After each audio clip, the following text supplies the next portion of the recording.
Assalamualaikum warahmatullahi wabarakatuh. Dalam video kali ini saya akan melanjutkan pembahasan mengenai intercompany transaction untuk yang non-depreciable asset yaitu land. Sekarang fokus pada transaksi upstream.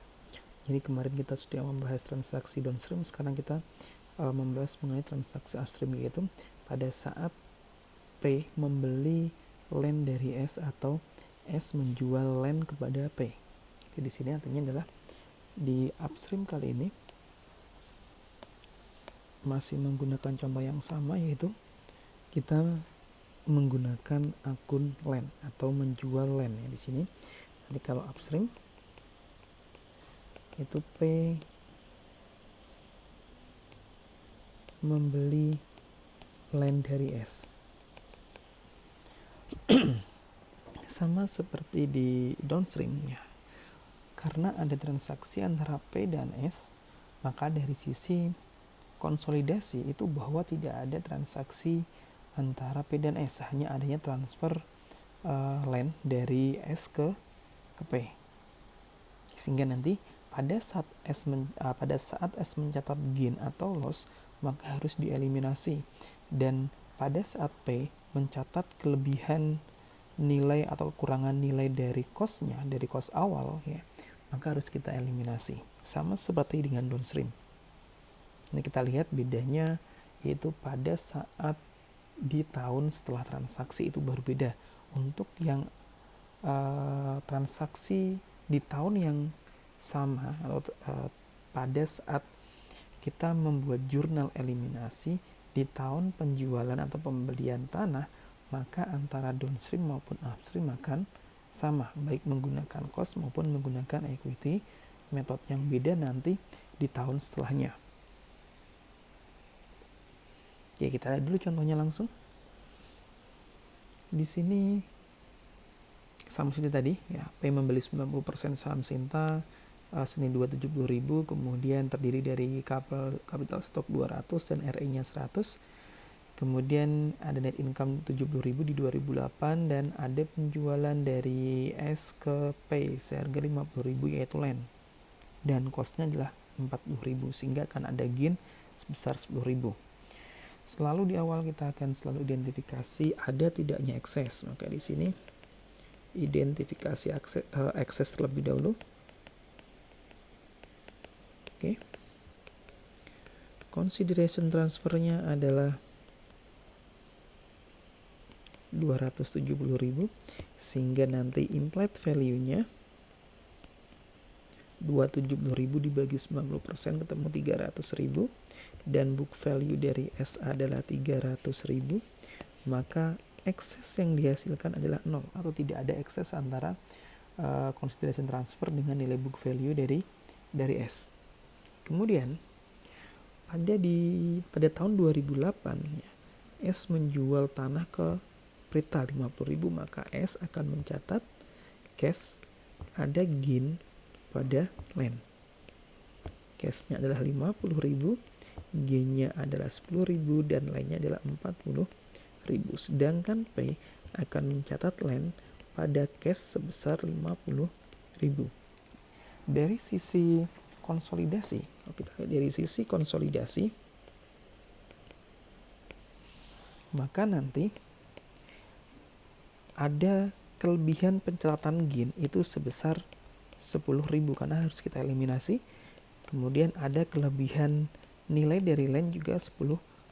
Oleh karena itu kita akan melakukan eliminasi dengan mengembalikan ke cost-nya dan menghapus gain-nya, sehingga di sini kita akan mencatat gain on land pada land sebesar 10.000. Ini sama di tahun penjual, tahun transaksi land itu antara cost method, equity method, downstream maupun upstream jurnalnya sama. Oke, sehingga di sini kalau kita mau lihat semuanya jurnalnya ada gain on sale pada land 10.000, kemudian kita menghapus investment in S dan ekuitas S sebesar 100, 200 dan 270, 30. Kemudian NCXP-nya karena di sini adalah transaksi upstream, jadi formulanya ingat ya formulanya bahwa NCA expand itu sama dengan persentase NCA dikalikan dengan net income dari S dikurangi plus minus amortisasi ekses, kemudian dikurangi dengan unrealized upstream ditambah dengan realized upstream. Oke, sehingga di sini 10% dikalikan 70.000 net income S dikurangi 10.000 keuntungan dari transaksi upstream, sehingga akan ketemu 6.000. Ini kalau kita menggunakan cost method.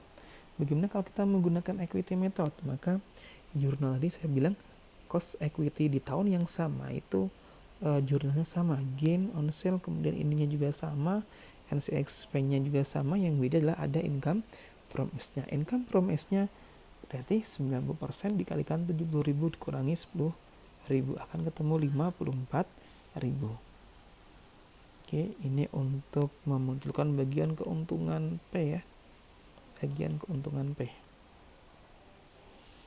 Kemudian untuk tahun selanjutnya, kalau kita menggunakan cost method ya, maka belum terjual, pada saat belum terjual maka belum ada jurnal realisasi. Oke. Jadi pada saat P ya, pada saat P tadi membeli, maka line-nya itu ada kelebihan 10.000. Sedangkan dari sisi S ada gain yang nanti akan ditutup ke RE, itu ada kenaikan sebesar 10.000. Karena itu harus kita eliminasi. Namun yang perlu diingat, ini ada transaksi upstream. Artinya bahwa akan ada gain yang dimiliki oleh S di sini, ini akan dialokasikan untuk P dan untuk NCA. Oleh karena itu kita akan menjurnalnya nanti return earning beginning P, kemudian NCA equity beginning atau NCA beginning pada land sebesarnya di sini 10.000, RI-nya 90% 9.000 dan NCA beginning-nya adalah 1.000 di sini. Sedangkan untuk metode ekuitas, maka RE-nya kita ganti dengan investment in S. Di sini kita akan catat investment in S, kemudian NCA beginning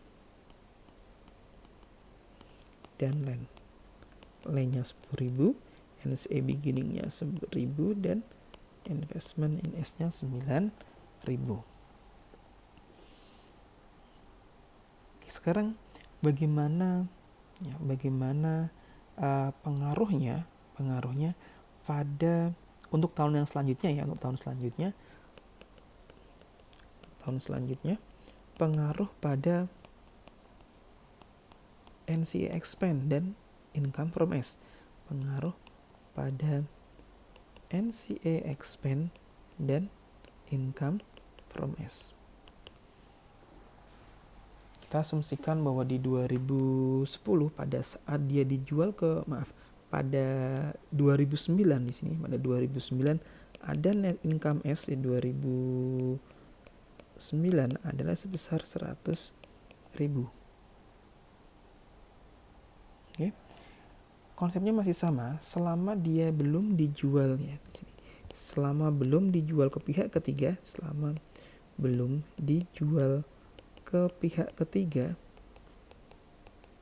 maka tidak ada realisasi.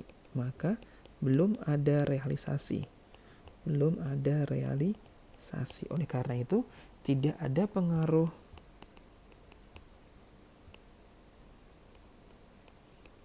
pada NCA expand maupun income from S.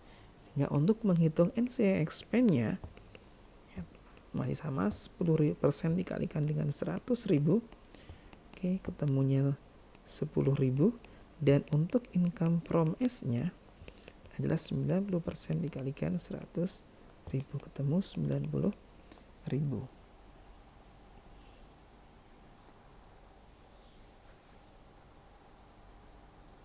Kemudian bagaimana di 2010 pada saat P menjual tanah tersebut ke pihak ketiga, yaitu seharga 60.000. Berarti di tahun 2010 ya, tahun 2010 di sini ada realisasi profit 10.000 ya, profit land ya 10.000 yang sebelumnya. Oke. Setelah di sini dari transaksi ini P akan mengakui laba 10.000 yaitu 60.000 dikurangi 50.000 harga belinya. Sedangkan laba konsolidasi di cost awal ya, cost awal itu adalah 40.000, kemudian dijual oleh P adalah 60.000, sehingga gain totalnya adalah 20.000. 10 diakui oleh P, 10 diakui oleh S.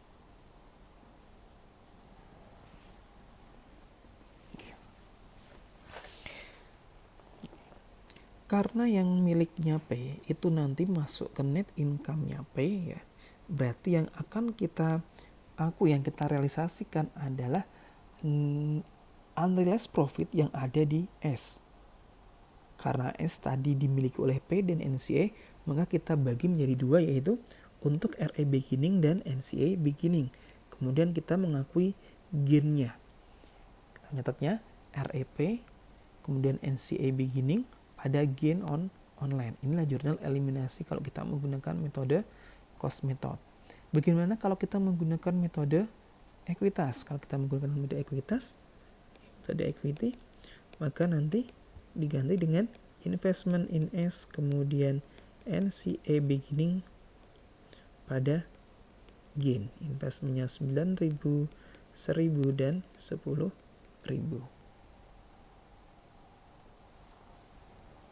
Kemudian bagaimana kalau ternyata tanahnya longsor atau dia dijual rugi? Maka di sini misalnya di sini contohnya adalah bahwa tidak lagi ada nilai sisanya. Oke, setelah pembelian dari S. Oke, jadi dalam bukunya P akan mencatat loss on land pada land sebesar 50.000.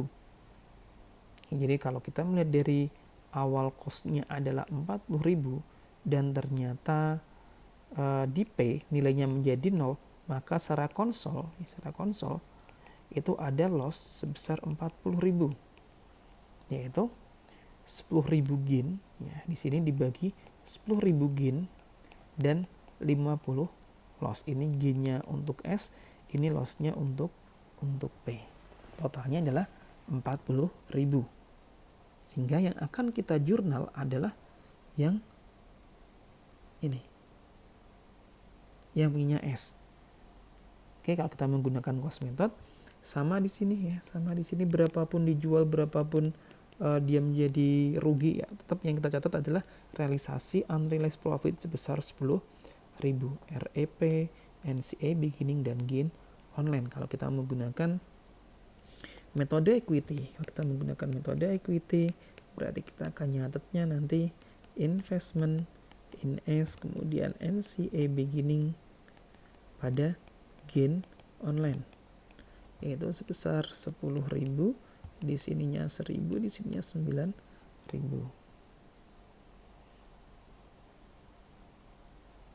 Oke, kemudian pengaruh pada NCA expand. Karena dia terrealisasi, di sini terrealisasi ya, maka akan pengaruh NCA expand karena dia bentuknya upstream. Maka nanti NCA expand-nya 10% dikalikan misalnya net income-nya di sini, net income S-nya adalah 100.000 ya. 100.000 ditambah dengan 10.000. Akan ketemu 11.000. Sedangkan untuk income from S-nya akan menjadi 90% dikalikan 100.000 ditambah 10.000. Ketemu 99.000. Oke, ini adalah bagaimana kita mencari NCA expand maupun income from S pada saat land tadi dijual ke pihak ketiga atau pada saat unrealized profit sebelumnya itu terrealisasi. Oke, saya cukupkan. Terima kasih. Wassalamualaikum warahmatullahi wabarakatuh.